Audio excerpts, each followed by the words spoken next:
isezerano ry'umwana w'umuntu rirangirana n'iminsi ya muntu.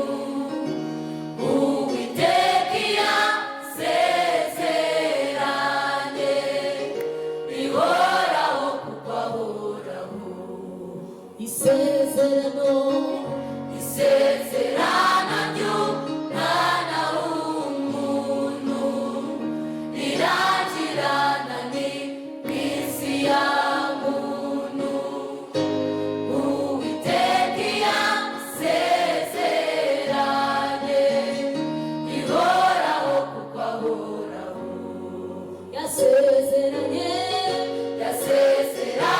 ko atazamana. Yarambwiye ati ndakubyaye uri uwanjye. Hamba Mwuka Wera rwantunganye. Mfite ibimenyetso by'ibyo yewe rupfu we urugohe rwawe ruri he?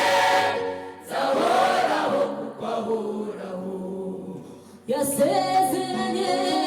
Yasezeranye ko atazamana. Yarambwiye ati ndakubyaye uri uwanjye. Hamba Mwuka Wera rwantunganye. Mfite ibimenyetso by'ibyo yewe rupfu we urugohe rwawe ruri he? Nzahoraho kuko ahoraho. Hahiriwe ariko ufite isezerano ry'Imana ihoraho. Hahiriwe ariko uwatorewe ubukwe umwana w'intama. Hahiriwe ariko ufite isezerano ry'Imana ihoraho. Ariko uwatorewe ubukwe n'umwana w'intama. Manunejeje imitima yacu twibutse imirimo myiza wakoze. Umunezero dufite none udukumbuje uw'ijuru. Manunejeje imitima yacu twibutse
Coba sih, mungkin